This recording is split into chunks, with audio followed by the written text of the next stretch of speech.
دنیا میں شر جو ہے وہ بڑا ڈیکوریٹڈ ہے، یعنی اس میں کشش بہت زیادہ ہے۔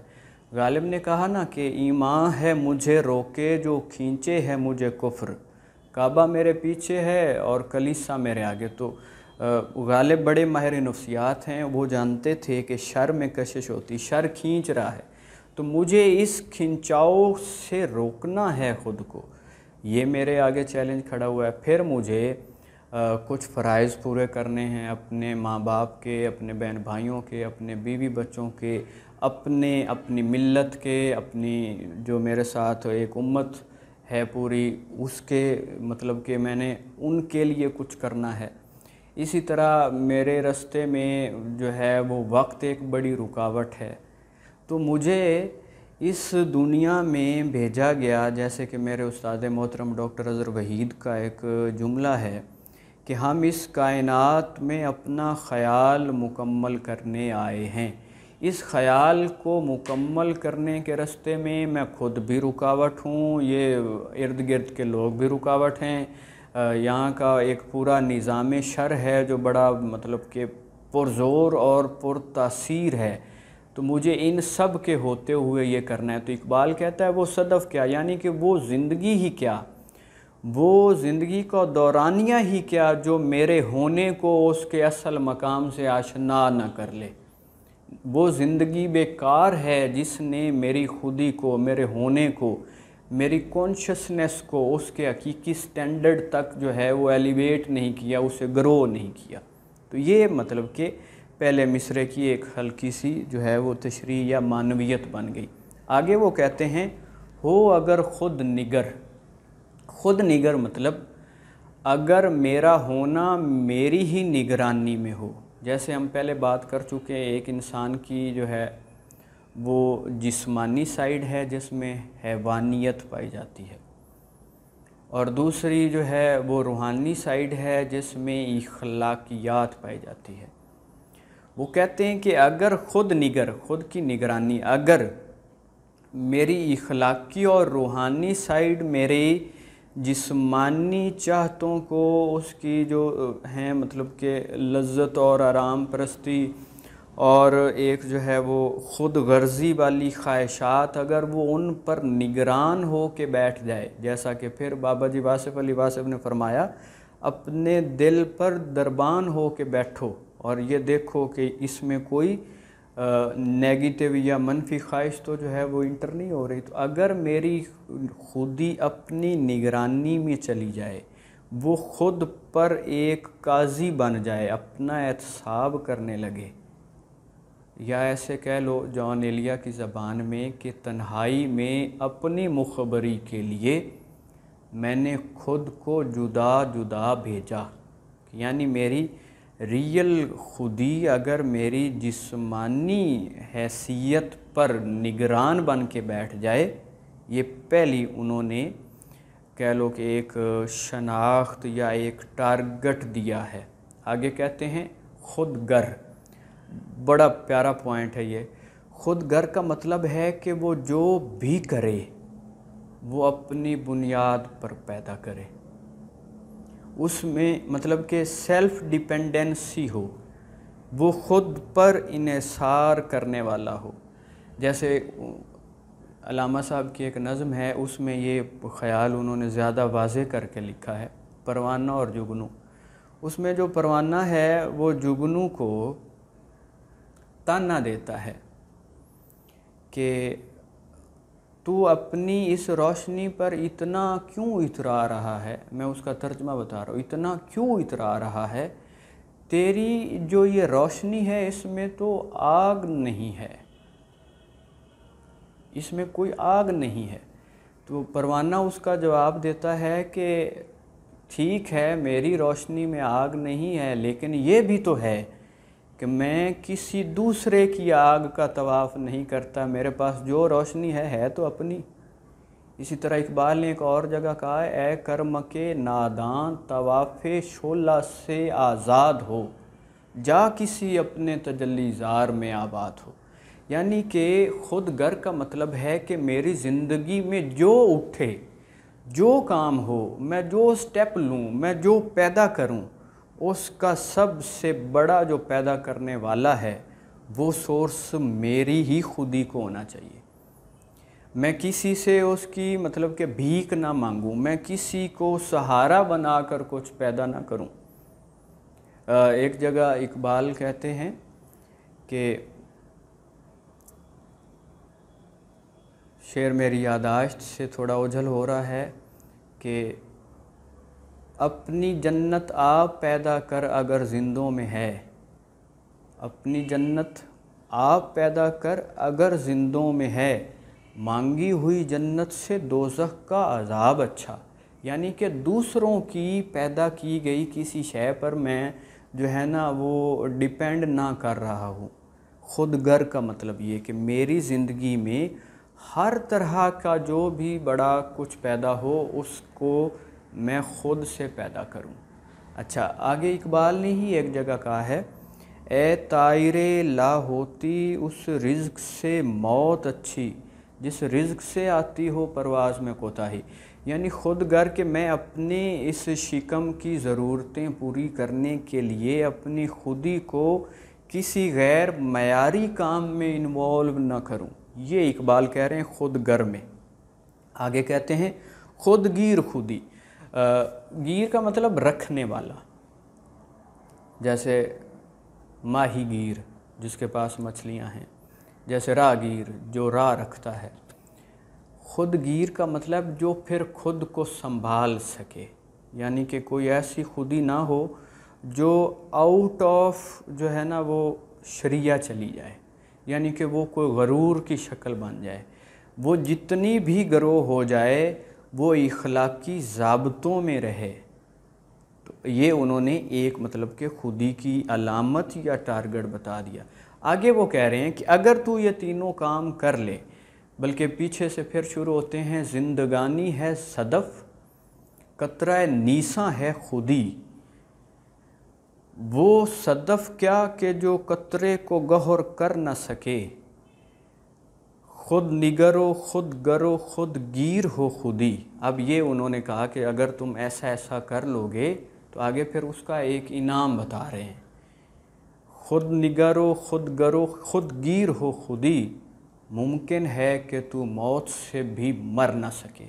یعنی اگر تو یہ سارے پچھلے کام کر لے کہ یعنی اپنی زندگی کے دورانیہ کو استعمال کرتے ہوئے اپنی زندگی کے اس دور میں موجود علوم کو، یا کہ وہ آرٹس تھے یا کہ وہ معاشیات تھی یا وہ جغرافیہ تھا، ان کو استعمال کیا تو نے، یا یہ ساری چیزیں سپورٹیو ایلیمنٹ بنائی تو نے خود کو امپروو کرنے کے لیے۔ یعنی جب تو آیا تو ایک عام سا قطرہ تھا، جسٹ جو ہے نا وہ ایک آبادی میں ایک جو ہے نا وہ ہندسے کا اضافہ ہوا، لیکن تو یہاں پر پہنچا تو تو نے خود کو اس طرح ڈیولپ کیا کہ تو خود نگر بھی ہو گیا، تو خود گر بھی ہو گیا، تو خود گیر بھی ہو گیا۔ اگر یہ تو سارا کچھ ہو گیا تو پھر یہ ہوگا کہ موت سے تو مر نہیں سکے گا۔ زندگی کا سب سے بڑا چیلنج کیا ہے کہ آپ اپنی اس زندگی کی ہر چیز کو اپنی تعمیر کے لیے استعمال کر کے دکھاؤ۔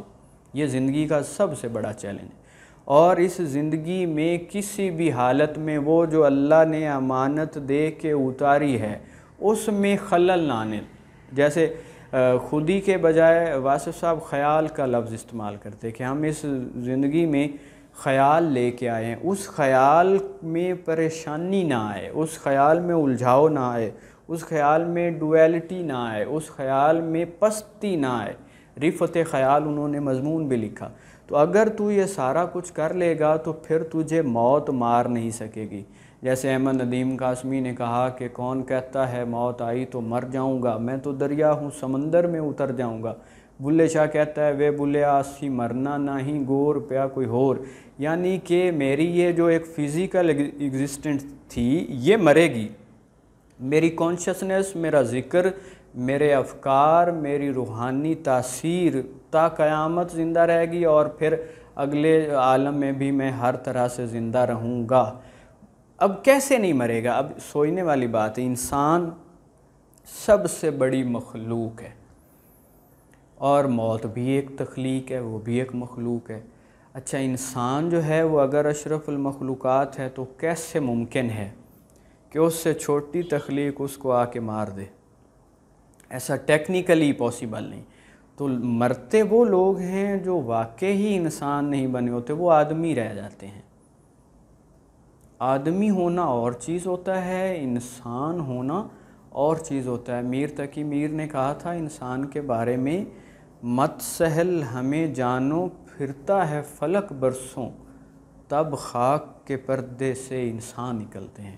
تو وہ انسان عام چیز نہیں ہے، انسان وہ چیز ہے جو رب کے ہونے کا زندہ مظہر بن جاتا ہے۔ انسان وہ چیز ہے جو ایسا بنتا ہے کہ جس سے دیکھ کر اللہ یاد آ جائے، کیونکہ انسان کو اللہ نے بنایا اپنی پہچان کے لیے ہے۔ جیسے اقبال نے کہا تھا، بے خبر تو جوہر آئینہ ایام ہے، تو زمانے میں خدا کا آخری پیغام ہے۔ تو یہ جو خود نگر و خود گر و خود گیر ہوتا ہے، وہ کیا کرتا ہے؟ وہ اس دنیا میں اس دنیا کی علامت بن کے جیتا ہے۔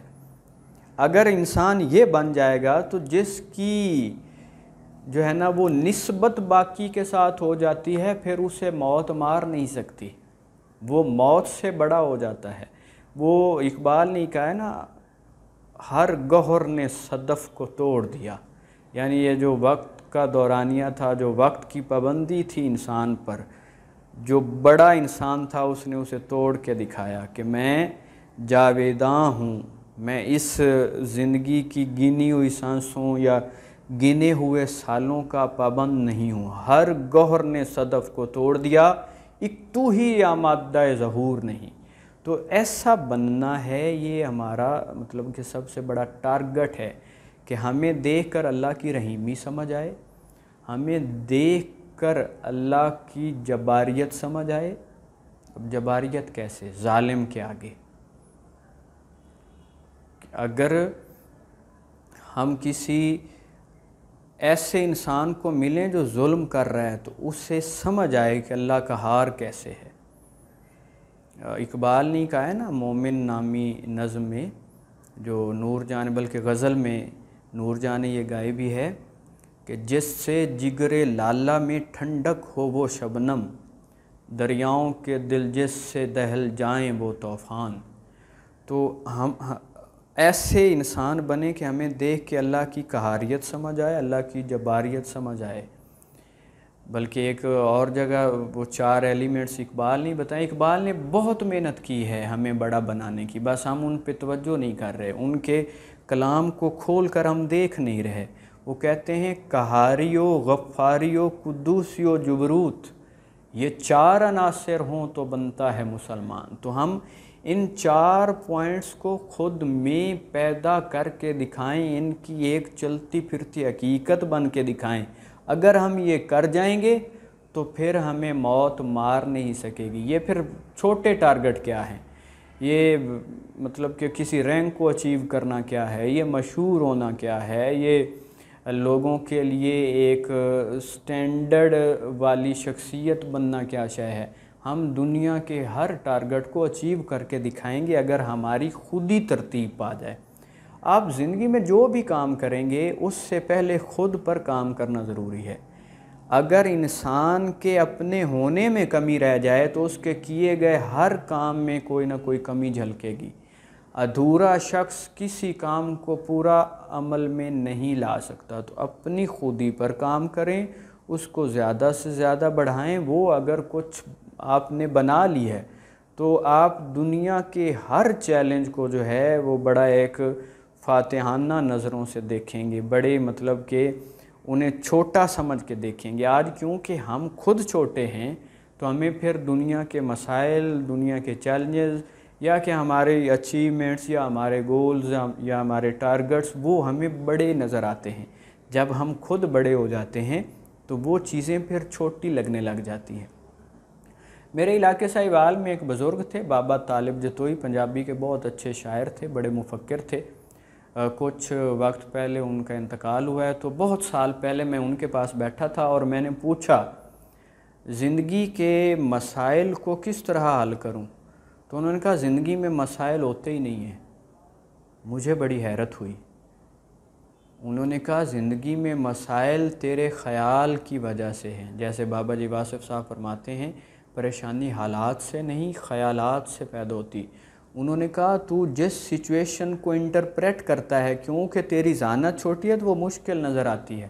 جس طرح ایک پیالہ پانی بھی ہو تو وہ چونٹی کے لیے دریا ہے.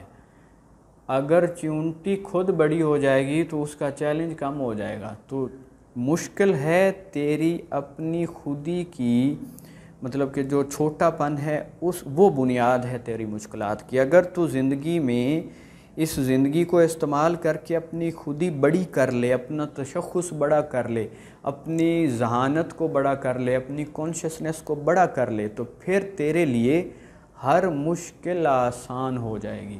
تو ہمیں خود کو بڑا کرنا ہے، خود کو اس مومن کی صفات سے متصف کرنا ہے جس کے بارے میں اقبال بار بار باتیں کہتا ہے.